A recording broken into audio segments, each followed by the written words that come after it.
bought a bad bitch, bought a bad bitch, bought a bad bitch, yeah. Bought a bad bitch, bought a bad bitch, bought a bad bitch, yeah. Pink diamond, penny, foot leaf on my wrist. I don't even go to sleep, bitch. I'm up, exercise. All right, welcome to another episode of ScottyTalks Philly Sports. I got my long-lost friend Willy back on the show. Everybody remembers my producer, man. He's back to join me today to recap this miserable Giants loss to for the Eagles yesterday, the 27-17 loss. Lot to talk about, Doug Pederson. I mean, my God. There's a whole lot of facets to Doug Pederson that I was upset with yesterday, so we'll dive into all of that and kind of just break them down. And then of course we know the activation for the NBA today. They're now allowed to make trades, negotiate stuff. So we already heard the Chris Paul to the Phoenix Suns trade announced. That's pretty crazy, but then that is crazy. Of course, James Harden came out and named two places he would like to go to, instead of Houston this season. So we'll dive into that stuff. But before we got to plug it in. Be sure to go follow at ST Philly Sports 1 on Twitter and Instagram. Also, feel free to follow my personal page at Scotty Drowned. You can also find Willy at Willy Da Vinci on Twitter and Instagram. And always be sure to like and subscribe to the page. We're actually doing really well, and we're picking up steam. So we just want to keep that going, man. Yeah. And we actually did finally hit the 125 subscriber mark. So we will be announcing that jersey later on this week once I get my winter system picked out. Awesome. But that'll be exciting, and somebody will get a nice Darius Slay jersey, despite him giving up that big play. Oh, man. We'll ignore that. He's played really well this season. We'll ignore that. But just remember to like and subscribe, and let people know. Just keep talking about it. Can't say it enough. We appreciate that. But let's dive right in. I guess the first thing I'll say, I won't dive straight into Doug Pederson immediately. I don't want my whole show to talk about Doug Pederson. I mean, it's apparent that we don't need to, keep banging the nail on the head. So same old song. I guess first, the first thing that I saw, especially from yesterday and even the Cowboys game, you start to see these players trickle back in, from injuries. And, it was first at the Cowboys game, you're coming off that big win, and you go into the Cowboys and you think, we should get that win, we should get that W. And so you're walking into that game, feeling confident. They come out, they lay an egg. We still won, but it wasn't a comfortable win. You go into the bye week already, feeling kind of down. I think I came out of the bye week feeling kind of optimistic. It's like, I hadn't seen them play for a while, so I'm like, well, maybe they could. Yeah, and, I was feeling the same, man. And then, they come out of the bye week, and they are the same, if not worse. Yeah. They come out, they lose to the Giants, just a total lack of energy, execution, discipline, just not prepared at all after 2 weeks. It doesn't make any sense. But the main thing that I noticed, aside from Doug Pederson and his struggles to call plays, is that offense can't be fixed by players returning. It's not about that, obviously. We put up 17 points. We had Miles, we had Goddard, we had Reagor, we had Alshon, we had Fulgham. We had guys out there. Richard Rodgers had a few catches. Boston Scott rips off a 50-yard run. And, these are the outliers. So it's like getting players back isn't going to fix this system and this offense, the way Doug calls plays, the rhythm of the game. Carson. It's not going to change it. It's a matter of getting a new coach. And I don't mean necessarily a head coach, but a new offensive coordinator in here to bring something new and fresh. But I agree. I agree with everything you're saying, man. What did you see from the game? What stuck out to you the most? Just how everything is questionable. It's just like the fact that it's just the fact that you're right. We're getting after the bye week. We're feeling good. We come back and the offense. There's some pieces there. We're even thinking Jeffrey's going to come back. Yeah. And then all of a sudden, you're right. It's the playmaking that's not making sense. Because if you think about it, Carson Wentz, he actually had he did some different things, but to play it safe and still things aren't connecting offensively, bro. It's insane. I don't know what to think. No, that's a good point about Carson Wentz, too. And I actually have that on my notes here. Carson Wentz can't play conservative. That doesn't work. I mean, we've seen it before, and we saw it yesterday especially. And, one, it made our offense completely boring. I mean, there was a third down play where he checked it down to Greg Ward, and there was no chance of getting the first down. And we needed points. Like, we were on a comeback. We had picked up momentum in the second half, and he just checks it down because – everybody's been banging his head on, the turnovers and everything. Yeah. It is partly just letting Carson be Carson. And if you're going to try to restrict him and make him a game manager, then it's not going to work here. And I kind of put that out on Twitter today because, I'm a Carson guy. I really think he has a ton of talent. I think there's things that he can do that not a lot of guys can do at the position. There's just a few guys up there with that, his ceiling of talent. And I never questioned it before, but I just don't know. I'm not questioning him as a player, but I don't know about him on this team. I mean, I don't know about any quarterback on this team. It doesn't look right. That's what it comes down to, the playmaking. You're right. Because what's wrong with us in the third downs? Like what? The third downs. 0 for 9. What? Yeah, I don't understand it. And what's going on?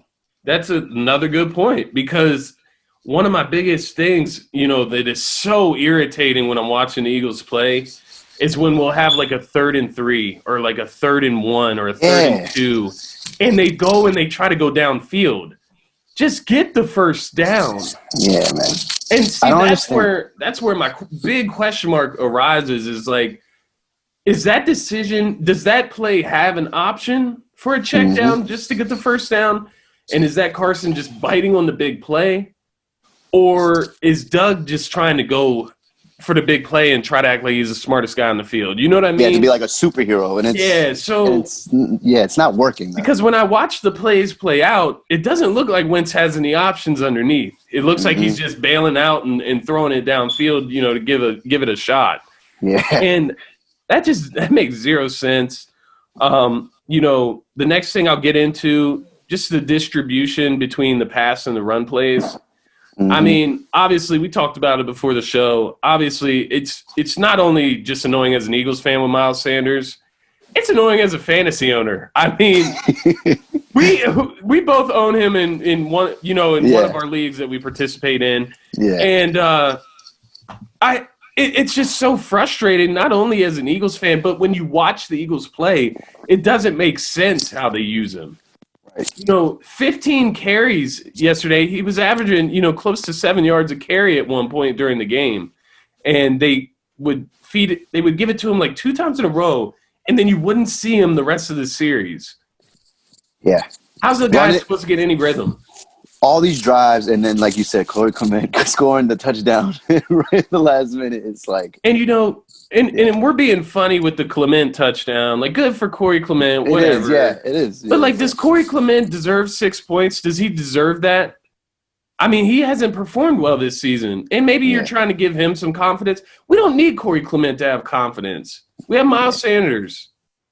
We need him to have confidence. Yeah. And getting him in the end zone after, coming back off an injury, that's good for team morale. That's good for his morale. Exactly. And it's not just about fantasy, you know what I mean? It's more about just let people get hot. And that's another thing I pointed out today. They always, whenever somebody gets a hot hand, they take them out. Yeah. Like they take them out of the game. It's been like this with Miles Sanders for a while. They take him out, and then they start passing. And then And then even the Boston Scott touchdown, he had like a 56-yard touchdown. Yeah. Where was he the rest of the game? He didn't touch the ball. I think he got 3 touches in that game. So how does a guy break off a big play like that and you don't call his number the rest of the game? I don't know. That's why it's very questionable offensively. It's just it's a mess. And like I've been reading today, like why you got to stop making excuses for Carson Wentz. But I ignore all that stuff. I'm just like reading it to see what the hell they talk about. But you're right. I don't think anyone would fit this offensive team right now. That's what it comes down to me. It's like he switched it. I feel like he switched it enough times now to try new things, and still it leads to nothing. Yeah, it has been leading to nothing. What's so wrong with maybe even just sticking Boston Scott and Miles Sanders in the backfield at the same time with Wentz? Yeah. Get creative. I mean, God, these guys don't try anything. Yeah. And even if you did, because they're so reluctant to take Wentz off the field when they do these Jalen Hurts packages, I'm fed up with that shit. Yeah. If you're not going to do it right, don't do it. And that's what it always is. You got Wentz split out wide. Nobody's guarding Wentz. He's not a threat as a wide receiver. That's pointless. Yeah. So if you want to keep Wentz in the game, put him in the backfield with Jalen Hurts. Yeah. Not these obvious plays. That. It's allowed. Yeah. I don't understand it. It makes zero sense. And, I think Carson, he struggles. The whole offense is struggling.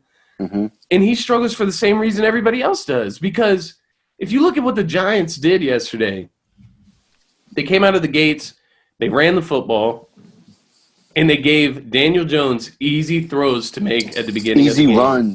Easy runs, but it's just getting him in a rhythm of the game. The play calling that was called for him was making him comfortable. He was comfortable out there against our defense. And, not only that, but their offensive line was bullying our multi-million-dollar defensive line. It's absolutely insane the amount of money we pay on that defensive line. Yeah. And, the production that comes from it. We'll get to the defense. That is yeah. I guess with the Eagles team, the defense, there's not really any hope there. Yeah. Jim Schwartz is the coordinator, and it doesn't seem like they're going to go away from that anytime soon. There's got a lot of work no injuries. There's no injuries in the defense. I mean, the linebackers are bad. The cornerback number 2 is bad. Avonte Maddox. Whoever you throw over there, they're bad. You have no options. Yeah. The defense is a lost cause. You just hope that, some games they get fired up and, can get some sacks and maybe force a couple fumbles because these guys aren't ball hawks. I mean, I don't know if you saw Nickel Roby-Coleman. Yeah. And mind you, it wouldn't have made a huge difference if he gets the interception before the half. This shit hit him right in the helmet. Where's your awareness? Yeah, man. I'm not talking like a bullet. I'm talking like a tip it was clear up and it comes and it bounces off his helmet. What are you looking at? Yeah. Your eyes should be on the ball. There's so many questionable things. Even Jason Peters, how do you feel about him now being left tackle? Amid all things, you know what I mean? It's just there's so many questionable things in the defense. Yeah, I mean, you're stunting Jordan Mailata's growth. Yeah. I don't get it. I don't know. I really don't. And what the hell was up with Jason Kelce yesterday? I mean, the bad snaps. You know what? That's another good point, dude. I noticed that as well. It had to be at least 5 bad snaps in that game that resulted in the quarterback or somebody else having to scoop the ball off the ground. Yeah. It was ridiculous. And then you add in the penalties, just dumb stuff, shit. Man. I mean, you got Malik Jackson at the end of the game getting a unsportsmanlike conduct. Dude, don't be a sore loser now. That's not what we're here for. Mm-hmm. And I'm all about making people pay and delivering the hits but come on, it's petty. Don't get mad at them because you sucked today. You know what I mean? Seriously, man, that game was just a mess. It was so disappointing. And if you watched the show before before that game, you saw how mildly optimistic we were Everyone was even. I think even reporters were like, yeah, Eagles are going to take If that. anything, we thought that we could at least get like a 4-game winning streak going there. You know what I mean? Between the Giants, Cowboys, then the Giants again, and then the Browns, maybe we had a shot to beat the Browns. Yeah. Can't even do that right. You know what I mean? Can't even beat the Giants who we're supposed to beat. Yeah. Like, it's That's frustrating. what kills me. Yeah. But, it wouldn't be that bad, a 3-5-1 team, if there was, like, exciting stuff going on. Like players going off and then we still just lose. You know what I mean? An explosive play or a couple explosive plays. Like Jalen Reagor gets a deep bomb in the game. Like that would be exciting. Right. There was nothing. And you're lifeless. Right. Ain't nothing. Yeah. It was very just dry. It's still, and that's what makes me laugh the most because Doug Pederson will tell you all the time, we have rhythm. And it's like, no, my man. He said that he called plays good. He said he had a rhythm in play calling yesterday. Now, and you know what's funny? He's worked with these guys before, all that stuff. And all of a sudden, how do we rewrite his history? All of a sudden, he has a terrible year? That's why I was questioning myself. I'm thinking, like, how does all of a sudden he goes drastically bad? But then I'm like, it's happening. And then he is one to blame for it in a sense. It's gradually gotten worse. And people want to say Carson Wentz is regressing, but it looks like Doug Pederson is regressing as well. I mean, ever since the Super Bowl run, it seems like we lose. Well, I won't say we lose a coach, but we lost the coach that was, I want to say, at least 50% responsible for that Super Bowl run at this point when we look back at it. I mean, look at what has happened to that offense. It's not like that offense has been fun. And you see players like Aguilar going to other teams, performing well. You know what I mean? It's been since Frank Reich left. And, you can't hide from that. It's plain as day right now. And that's kind of where I'm at with Doug. I think he's a great leader. I just don't think that he's good at, scheming offensively, preparation even, having the players prepared. I don't know what's up with that. Like I said, that defense on the first drive looked lethargic. They looked like they just played a game yesterday on Saturday, like they're tired. Yeah. You guys are coming off a bye week, so you had 2 weeks of rest. Like, what the hell? And then these on slow top starts of it, are killing us. Well, last week, leading up to the game, you got guys like Cox and Peters getting rest days. We just had a bye week. Why are we taking rest days? I was nervous coming in because of these things, by the way. Like, what? That doesn't make sense, man. That's what I was thinking. Just a quick point, I was talking about the distribution between the run and the pass plays. Just another thing I put on Twitter today that just blows my mind. It blows my mind that me as somebody, I never played in the NFL. I never coached in the NFL. I can sit here and look at this. I watched the game yesterday, and I know what the Eagles should have done. Mm-hmm. But Doug refuses to admit that he can't call play. He's not good at it. Just say you had a bad game at it, or at least, because that's exactly what it was. Right. And, 37 pass plays, 5.6 yards per completion, right? 23 run plays, 6.8 yards per carry. So you're gaining more yards on the run game than literally a pass through the air. And it doesn't make it easy for you to just keep running the ball. Clear as day, and he's still not doing it. We're still passing the ball 40 times a game. You know what I mean? It does not add up, man. And it's to your point about Doug Pederson. I mean, I'm not even joking. If they fired him at the end of the season, love you, Doug. Thank you for the Super Bowl. Yeah, I just wouldn't be surprised. But there's a whole system that's got to be changed. Yeah, I'm over it. I would not be mad to bring in, Eric Bieniemy from the Kansas City Chiefs offensive coordinator. Even their offensive coordinator. Best friend. Yeah. So I mean, that's what I think I would do with Doug at this point. Unless things drastically turn around and this team, looks like somebody that could really go in the playoffs. Because like at this point, with this team getting healthy, I don't think it's enough to win your division. Where's the optimism? Yeah, where's the with optimism 6 wins? now? Like that's not enough. That's bad. that's really bad. And it's bad that a Giants team, with the first-year head coach, you get out-coached by that coach in a division game. You know the Giants. We know the Giants, right? We played them so many times. Right. This is wild, man. We broke. Yeah. They beat us finally, and so I think you get to the end of the season, and I'm looking at Doug, and I'm thinking, and especially in Howie's position, because Howie, he's probably looking at it right now like, thank God Doug is screwing up because I did put a good roster out there. You know what I mean? Like he's thinking that it's Doug's problem now, and I think I would go to Doug and I would say, hey, we'll keep you as head coach.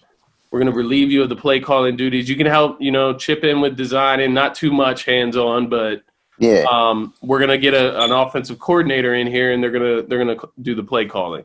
Yeah. And if he doesn't like that, then it's time to go. I would want it to be that way. Yeah, you don't get to tell us what you're going to do. You know what I mean? You don't get to tell the Eagles organization what you're going to do for the organization. Like you don't have that. No. Like, for me, it's his leadership. Like it's like I'm questioning it this season because it's like, is he too lenient? Is he like treating these guys with too much leniency? I mean, you look at the penalties. That's discipline. I mean, they don't. You know what I mean? A lot of those. We can talk about the defense right now because that's probably, one of the least disciplined parts of our team. Yeah. You look at that Daniel Jones first rushing touchdown. Yeah, that killed me. Where is the defensive end? Where's the defensive end that's supposed to keep the outside contained? I don't understand. The defensive end comes crashing in. What are you looking at? You were coached on it all week. Yeah. Singleton was looking around. They did it the last game. It was crazy. They did the same exact thing the last game, and you get beat by the same exact thing. Mm-hmm. And it's funny because, those games against the Steelers, against the Rams where they just kept running the same plays over and over against us. And we were just like, what the hell? You see it with the Giants now, and it's like, well, guess what? They've done it 2 games, not just one that they've ran the same plays. They've done it for 2 games and gotten away with it. Because, Daniel Jones, he had 90 rushing yards in that first game we played them. Making them look good. Michael Vick, I guess. I don't. Yeah, don't even say that. Like what? Like even towards the end of the game, he had ran one in. I was about to be sick to my stomach when he ran a second one in, and they called it back. Thank God, because I was gonna throw the remote at the TV. I was done, man. I hear you though, man. I was no effort.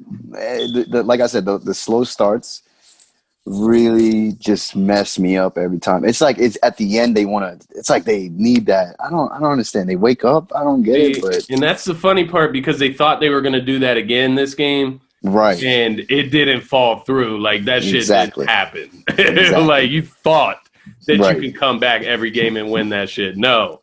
You need to have good starts some games. You have to start out with a rhythm. You have to start out better with momentum, better than the other team. Yeah, I don't want to hear that the rhythm finally hits like late in third quarter or something. You know what I mean? So but, I guess the final thing, I want to really point out with the offense is, you look at these other teams, like just for example, DeAndre Hopkins last night and Kyler Murray, Kyler Murray and that offensive coordinator makes a concerted effort to get DeAndre Hopkins targets, get him involved in the game, get him a rhythm. Yeah. Like it's kind of like you can read these things by fantasy production. Mm-hmm. You can always count on DeAndre Hopkins. He's going to get, a good 4 to 6 catches a game because he's going to get so many targets. Same with Julio. Same with a lot of these guys out there. And it's kind of like what we used to do, which I don't know why we can't do this now. Right. What we used to do with Zach Ertz, and, we would see parts of the game where Zach Ertz would take over the game. There was a couple of games even last year against the Giants where he took over the game and won the game for us. Yeah, won the game. I mean? The touchdown. I remember that. And, it's part of what I was saying earlier, you know, just getting guys the hot hand and getting them involved. Like, you know, the way I would go into a game, I would be like, well, who do I want to start the game with? Who has a good matchup for me to get the ball to them and then get them going, and then it's going to open up things for the rest of my offense. Like, exactly. If you come into the game, Jalen Reagor is my guy. I like this matchup at the beginning of the game. Yeah. Let's run a few plays, like 2 series in a row to get him some touches, get the ball in his hands, get him loose. And then you say, like, oh, hey, now let's move towards Dallas Goedert. Let's get him going. And now you got Goddard and Reagor going. And then you say, oh, well, let's not forget about Fulgham. Let's get him going. Let's get him some targets. It doesn't work like that. It's just a big old shit show. And it's like Carson, throw it up. You know, somebody will be there. That's what it is. It's like that's exactly what it is. It's like who can catch? Who could just catch it? Yeah, somebody catch it. Like Greg Ward and Richard Rodgers. And it's like Greg Ward. We need to get the ball into players that can make plays. Dallas Goedert is a playmaker. Yeah. And, you know, I guess the one thing I'll point out, you know, is Zach Ertz being activated. Obviously, he wasn't himself at the beginning of the season. Yeah. What I'm hoping is that this little break here, maybe he was dealing with some injuries as well. Hopefully he's back fully healthy now. Maybe he got some mental headspace clearing. He saw the team like struggle without him. And maybe that gives him confidence. Like, yeah, I do need to step up and be here. Like, I am important. You know, even though they might not think it, if I come out here and ball out, that's going to show my worth. Because if I make this team better, then that's me. Like, I'm coming back now. You know what I mean? Like, he could actually be a hero. I see that right now. You're right. At the very worst, he's a decoy. At the very worst. Exactly, bro. He'll at least take 2 defenders' attention whenever he runs a route. I mean, at the very worst. So, you know, I know people are going to downplay Zach Ertz coming back because of the way he played before. Just have some faith. You know, we know Zach Ertz. Yeah, they're going to always have 2-man coverage on him anyway, so it could create some space. The guy doesn't decline like that or regress like that in 1 year, man. Like, I know. Total garbage. I mean, I think that helps the offense a lot, man. You're right. But I'm looking forward to that too, man. I mean, another thing that I noticed from the game, man, and you know, it's regarding the defense. How many times did Daniel Jones like throw the ball, and you know, the defender's there with the receiver, but they just don't know where the ball is. They don't know. Yeah, they don't know. Even where to Slay look. On that last play that he gave up, he did not know where the ball was. Yeah, you had Avonte Maddox with one. He did not know where the ball was. He's getting mossed. And then Nickel Roby-Coleman as well, especially it was on that first drive by the Giants right after we scored that first touchdown in the second half. And they came right back down and scored a touchdown themselves. Yeah. But, you know, they don't. Awareness. No one knows what's going on. I'm telling you, that Jim Schwartz thing going down on that thing is crazy. Yeah, I mean, he should be a lock to get fired at this point. I mean, we shouldn't even have to talk about that. Right. But they need to fix that immediately. Yeah. Seriously, man. Man, but it's hard. I'm just thinking, you know, going forward, just I guess try some positives, you know. That was the hardest game I could find some positives from because, you know, I'm going to say, you know, Miles looked good, but he did drop a few passes. He sucked in pass protection. I mean, all I'll say about that is, you know, he's coming off the injury. Once he gets some rhythm and chemistry back with the team, he'll start to catch those checkdowns. He'll know where to pick up the pass rushers and the pass protection. But I thought, you know, other than those issues, him specifically running the ball, he looked really good. He looked healthy. He didn't look like he was laboring or limping or anything like that. So he was probably one of the best players I saw, even though it wasn't like that. Last night. Well, like I would say yesterday it was when it officially clicked in my head. Miles Sanders is probably the Eagles' best player. I mean, you know, skill player specifically. Maybe, you know, we got some good linemen, but Miles Sanders, he's got to be our most explosive, our most skilled player on the team. I mean, even further than Wentz at this point. I would, if I was a coach, I would literally make the focus to get Miles Sanders the ball. similar to like an Alvin Kamara, Christian McCaffrey type of system. That's just what I would be on. It makes it easy for the quarterback. Yeah. And, I think Miles Sanders is built for that. But, we're pressuring if we're pressuring Wentz to throw the ball so much, look what it's done. It's going to realize what Miles Sanders can do. Exactly. I mean? It's going to break him, pressure burst pipes, literally. Yeah, exactly. Another thing, though, what I was laughing about this morning, because, I love to read after the games. The one positive thing is Carson Wentz didn't have any turnovers after 9 tries, Yeah. Like, wow. Man. I mean, it's so sad, you know what I mean? Because he didn't have a good game. I mean, exactly. I don't even know how to feel about it because it was like very just like average, like just very pedestrian, and that's what you're gonna get when he's playing conservative. If that's what you want, I'd rather him play reckless. At least we get a few touchdowns and get some points. It's a love-hate thing, honestly. Yeah, it is, and he's got to find that. It's a fine line. But he was kind of too far behind at that time, and sometimes he's too far over it. So. Carson's going to be Carson at the end of the day. Yeah. The other note I would say, Goddard looks healthy again. I think we need to get him more involved. Rager, I like the way they're using him. It just seems like it disappears at certain points in the game. Like we started out in the first half, and it's like the Rager, he's getting open, he's getting looks, and then boom, he's gone. So while I like what I've seen from him, I would love for it to be a consistent showing, Yeah, same. And then obviously Fulgham. I mean, that wasn't even Alshon that disrupted that. Alshon got one target. Get Fulgham involved. He was cooking. I don't understand why you don't make it at a point. Yeah. I don't get it. I don't like how I was reading too much of the bashing of Fulgham already, though. Yeah, people are switching up so quick. I hate that so much, bro. That's Philadelphia fans. I'm just reading now. Even like outside ESPN, they're just like, Fulgham. We knew it, and I'm like, did you? Everybody hates Philadelphia for some reason, man. I don't know. Fulgham. I mean, he's at the end of the day, if he ends up, sucking, we found him, on a practice squad. So what do you expect? Exactly. I mean, that's where, I was kind of at this boiling point yesterday, with guys like Greg Ward and, just these guys that are just like average. And, we have like the Greg Ward hive and all this BS. And it's just like we just steadily settle, for non all-star type players, like well-known players. Yeah. Like, we could have had DeAndre Hopkins. Like, we could have had Stephon Diggs. Yeah. But we just go out and we rely on Deshaun Jackson, Alshon Jeffrey. We'll go trade for Marquise Goodwin, Yeah.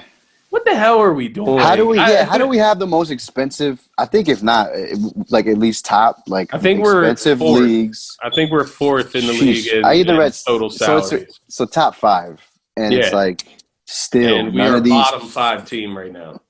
Crazy. When you look at it, and then you look at it in retrospect to other teams out there, there's a fat chance that we might have maybe, if not the worst team in football, maybe the worst offense in football. I mean, even the Jags were out there putting up points on the Packers. I mean, up to 30 points. We're one of 3 teams that hasn't scored 30 points this season. Yeah. We haven't touched 30. And it just shows an ineptness to score. Like, we can't do it. It means it's not working.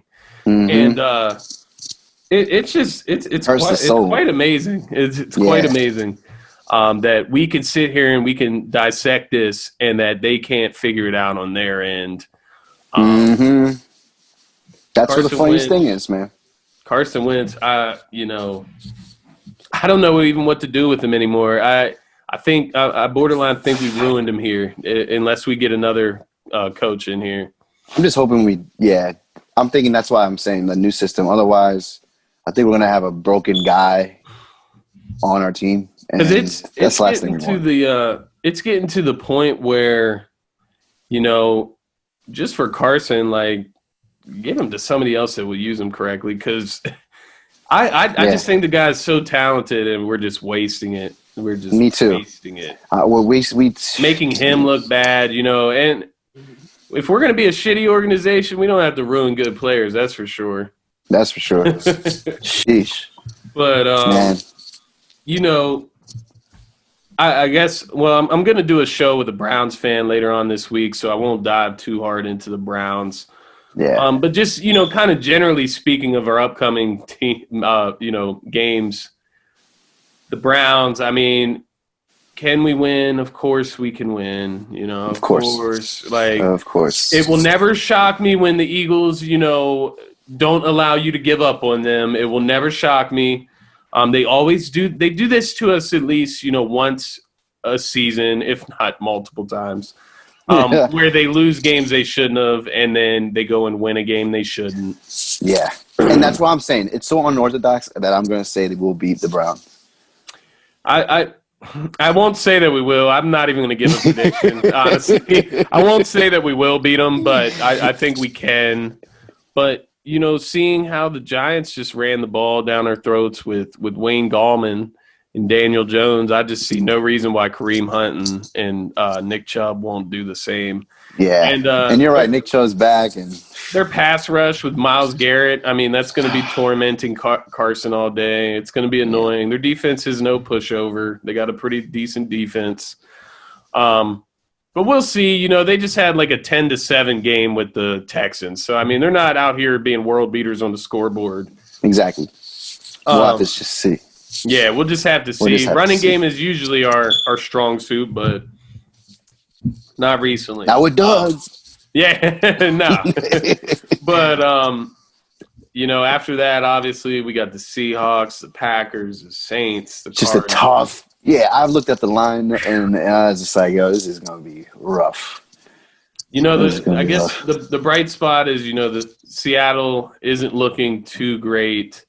They just lost to the Rams yesterday. Their defense is dismal, man. And, most of the times when they win, it's in a shootout. So, I mean, that doesn't bode well for us, obviously. Yeah. The last thing I want is, like, us getting an interception and Metcalf. Yeah. And that's tackling the same thing with the Cardinals as well, man. They've just got such a powerful offense. Yeah. And I don't know if we'll be able to keep up, with that caliber of offense. Kyler Murray's going to murder us. I mean, he is having a season, man. Yeah, he's off the chain, man. And not something I look forward to. Honestly, think about it. I was saying it yesterday, but I enjoyed the week without the Eagles playing. Like just following my fantasy, my players switching the games and stuff. Mm-hmm. It's sad, man, because the Eagles is they're my favorite team out of all my favorite teams. I mean, that is my squad. Yeah. And they're just so it's despicable. It's embarrassing. I'm just like you. I'll try to incorporate Eagle fans in my league, and then what does it do? It bites me in the ass. Yeah, man. And that's like the double whammy is when you got Eagles players in your fantasy lineup. You think it's a good matchup, and they just lay the egg of the lifetime. Yeah. Like at least if you're gonna lose, put up a bunch of fantasy points. I mean, come on. No, Carson Wentz gets 8 points. Miles 11. Travis Fulgham had like 1. I mean, 1. Oh man! But then Boston Scott's blowing the lid off. He has 16 points. It just doesn't make sense, man. Exactly. It's so weird. I don't get the offense. I don't get the team, but we will see next week again, and we'll have to get through it. I think I'm feeling a little down. I know by the end of the week I might feel like, oh wow, yeah. We're getting guys back. We could put them back. We could maybe win. Just to see the same product, on Sunday. I always build myself back up. It's my loyalty. Yeah, the Ertz report is definitely uplifting, but still. That's the thing we'll have going forward is like, oh, we're getting Ertz back. Oh, we're getting Ivy Malu back. It'll be one of those things, and then that'll build the optimism. And then, maybe the Eagles do shock us with a win in disguise of who they really are. You know what I mean? It takes a lot, man. It seems like the writing's on the wall. I mean, even the wins that we have, they weren't pretty. I mean, they weren't good wins. The Cowboys win was a bad one, and the Giants one was a comeback in the first time we played them. So none of those games were good wins. I mean, our defense playing well against, bad offenses. Oh, that's a good job. I mean, I think the writing's on the wall who they are. But we'll just see how it plays out. We're loyal. We have to stick with them. But just hear us right now. Because if they turn it around, I'll be there. Just with that little bit of optimism left in me, I'll be there. Yeah. But I guess we'll end the show. We'll kind of, just talk about the Sixers and all these rumors and, James Harden. It's actually really interesting. I wasn't expecting him to, kind of request a trade. But I guess all the rumblings kind of unsettled him there. And, we got Daryl Morey from the Houston Rockets, their GM. So we got him in our front office now with Doc Rivers. And, we rejuvenated that front office and that coaching staff. So, Harden comes out today, said his two preferred destinations, the Brooklyn Nets and the Philadelphia 76ers. Interesting. I mean, the rumors have already been building anyways ever since Daryl Morey came to the Sixers.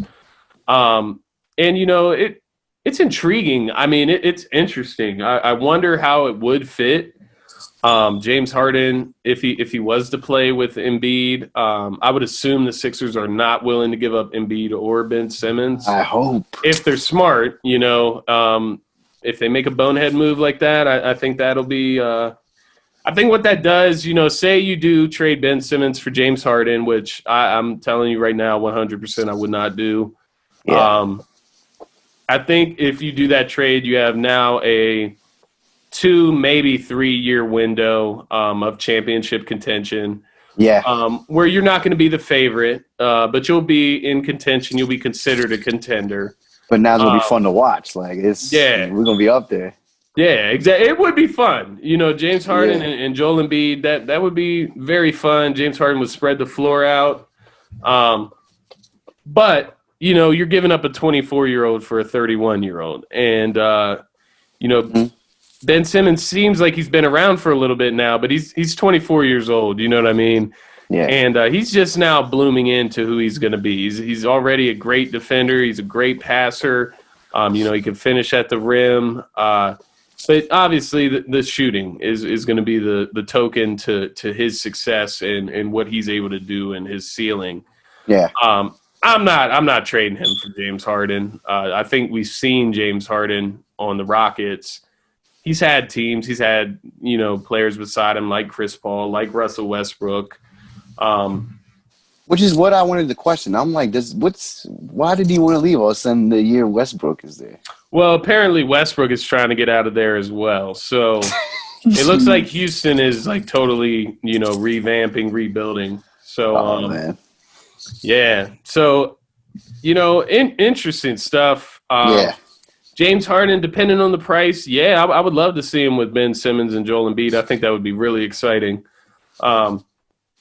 I don't know how realistic that is, without giving up Ben, but I wouldn't do that. And, there are options out there like James Harden. Just because Chris Paul got traded for already doesn't mean we have to go out and, do something drastic. There's role players out there that we can get like Buddy Hield, that will suffice. Buddy Hield's a great shooter. He can play a little bit of defense. He's athletic. Would fit perfect, for our shooting guard, opening spot that we need there. Mm-hmm. So there's options out there. Drew Holiday from the Pelicans. You don't have to go and bite, the big bullet for James Harden. It's not a necessity, but it's definitely something to look into. And then we got the Brooklyn Nets. Obviously, that would be interesting as well. When you get that far, you almost, if you're the Sixers and you're thinking of contending, you do not want the Nets to get James Harden. I mean, Kyrie Irving, James Harden, and Kevin Durant, I mean, they're going to immediately be the favorites in the East. Yeah, exactly. They're going to be deadly. Yeah. So, I mean, you already got enough competition in the East. Yeah. So that may be another reason, that maybe you do push a little bit for James Harden. But, I don't know if the Nets, how serious that is. What they would have to give up, they're obviously not going to give up Kyrie or Durant. That exactly was stupid. But they got Dinwiddie, Karis LeVert, Jared Allen. They got some options there of who they can trade, as far as assets. But it'll be interesting. It'll be interesting to see because it seems like James Harden is on his way out of Houston. And I just thought today with that news and the Chris Paul news, like they're getting it started. They're getting it done already fast. Yeah. It's about to start, and I'm actually becoming excited. I let the Brett Brown shit go, and I thought the Eagles would be, my reward for dealing with the full season of the Sixers and that whole bubble. No, we don't need another positive worse. episode. Yeah, the Eagles are even worse, right? We're having another one of these depressing episodes. Yeah. We're here again, Will. I mean, the trials and tribulations of a Philly fan, man. And, at least we got something starting soon, and we got, like a rejuvenated, we got a new head coach, like, woo. And, we hope that we, make some changes to the roster, but it's at least time to, get excited and have some bit of optimism about the future for Philly. I'm hoping. The Eagles, man, there's no light at the end of that tunnel, bro. Yeah. And it's a lot worse than what you could have ever imagined. Playoffs are soon, and so.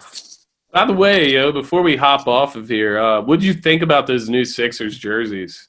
I like them. Yeah? I like them a lot. Like, I want to own one, honestly. I like them too, man. They've grown on me. Criticism for it. They've grown on me. Yeah, they took a lot of criticism. I think it's because, people, they keep trying to compare them to like the 2000, 2001 black Sixers jerseys. Yeah. The Allen Iverson famous ones. And you gotta just let these jerseys be themselves. They're not meant to be Allen Iverson jersey. It's a new team. It's a new era. You know what I mean? Yeah. So, and ultimately, I think there's a lot of other jerseys that look way worse. You know what I mean? Exactly. Other new jerseys are terrible, terrible. I think people just hate the way it's drawn, the landscape. The row homes. What more could you add? Would you want to add lights to it? It's like it's going to be too much to take away from everything else. You know what I mean? Yeah, I don't know. I mean, they always find something to complain about. Yeah, I think it's awesome. When I seen Ben wearing them, I was like, oh. Ultimately, I like the all black just in general. Like I think black is a tough concept. They got the black court too, so that's tough. I just think those are going to be a good time, and I think it is a decent representation of Philadelphia. I mean the Kelly Drive, those row homes right there, by the river, and I run down there all the time, so maybe that's why it resonates with me more. I don't know because I take runs down there, but, but I think they're awesome, man. And at first I was a little skeptical, but I think it's because I had in my head I was like trying to compare them to the old jerseys, and it's like they don't have to be the old jerseys. Exactly. You don't have to do that, and that was their choice, and so. We'll just try to go into the season with some upbeat, positive vibes, optimism, and I'll be happy to listen to my Sixers song again. Hopefully, hopefully. My mom has called me 3 times. Was it messing up? Oh, it did. It did mess up a little bit, but it's all good. It didn't mess up the audio. I'll keep it like. Deep. Nah, it's all good, man. But I guess we'll get out of here. We both need big game from Dalvin Cook tonight. Come on. So, please. I needs that. If not for fantasy, just for me to make some money because I put some money on him tonight too. So, so Dalvin Cook, please. We're gonna get out of here, guys. We're gonna go check out the game. Always awesome having you on, Willie, and can't wait to have you on again. I'll be back. We'll definitely get you back on here next week again. Yeah. And remember, go follow us on Twitter. Follow my man Willie Da Vinci on Twitter and Instagram. You can get the dope edits. Need any graphics, videos. Thank you for the subscribers, man. Yes, Thank you sir. for that 125. Thank you. And be sure to go follow the ST Philly Sports 1 page on IG and Twitter. And be sure to like and subscribe, guys. It's always appreciated, as my man Willie said. We're also going to be having these cool, dope T-shirts coming out soon. Yeah. So keep checking back for the apparel. That's going to be awesome. We'll get to wear the shirts on the show, and that's going to be awesome. And then y'all in trouble. Thanks again, Willie, and thanks everybody for checking it out and listening. Hopefully the Eagles can go out here and beat these dirty Browns, man. Yeah, Dalvin Cook is already in the red zone. Give us some confidence. But all right, guys, that was another one.